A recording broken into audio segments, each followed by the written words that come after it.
그렇지만 MZ세대를 많이 들어주고 또 특히 광주가 2030이 왜 우리가 뭐 진보예요? 이민당이야? 약간 이런 게 좀 많이 있거든요. 그런데 그런 부분들을 좀 사슴치 말고 질문해 주시고 이런 좋은 자리가 됐으면 좋겠습니다. 네, 박수로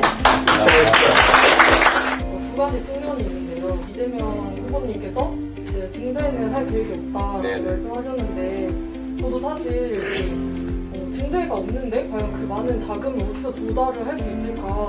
증세 없는 복지가 가능하다고 생각하시는지. 증세에 대해서는 저도 마찬가지라고 봅니다. 제가 관심 있었던 분야가 촉구령화 문제고 약자들은 더 많아질 수밖에 없는 상황이라고 봐요. 그래서 저는 사회 전체가 사실은 조금씩 더 내자라고 사실 정치인들이 설득해야 되는 상황이라고 봅니다. 근데 지금 이제 이재명 후보께서 얘기하시는 거는 이제 뭐 지출 구조 조정이나 혹은 자연 증가분 이런 것들을 할 수 있다라고 얘기를 하는데, 그러니까 그게 그 말을 저도 못 믿겠다 이런 건 아니에요. 왜냐하면 이 사람은 자기가 성남시장 하면서 경기도지사를 하면서 이거를 해본 사람이어서 그거를 무시할 수가 없는 거예요.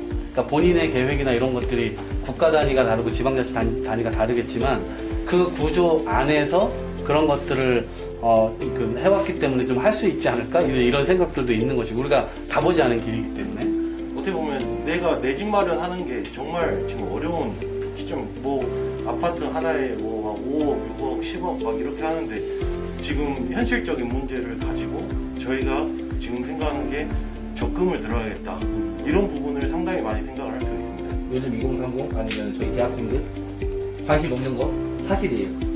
솔직히 정치에 관심이 없다. 네, 관심이 없는 건 사실인데, 그럼에도 불구하고 나는 누구를 지지하겠다, 누구를 지지하겠다 이런 거 지금 실시간으로 뭐 한마디 한 행보에 따라서 엄청나게 MZ 세대는 급변하고 있잖아요. 왔다 갔다 해요.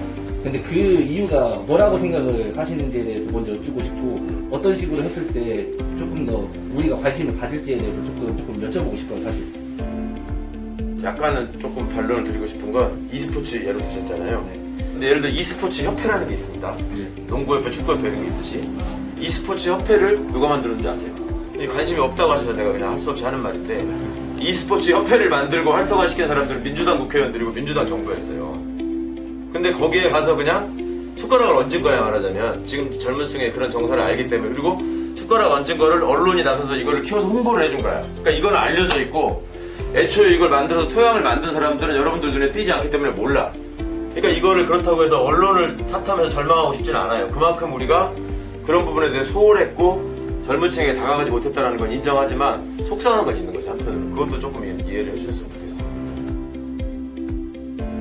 제가 이게 더불어민주당 여쭤보고 싶은 거죠. 네네.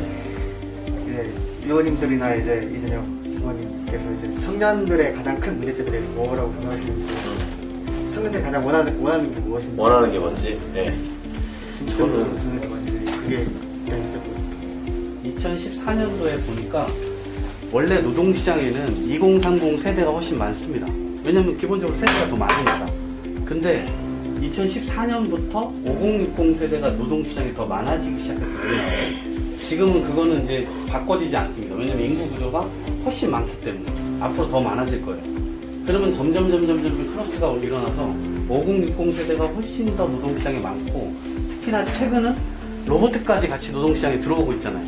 그러니까 이제 그런 상황에 지금 우리 청년들이 처해져 있는 상황이고, 이렇게 협소한 이 기회를 가지고 이제 경쟁을 하다 보면 여러 가지 지금의 갈등들이 어떻게 보면 취약계층, 약자 이렇게 이제 갈 수가 있고, 이제 그런 것들을 정치적으로 어떻게 잘 이 갈등을 잘 봉합해내고 새로운 기회들을 좀 많이 열어야 되는데, 그게 조금 핵심이지 않을까 싶어요.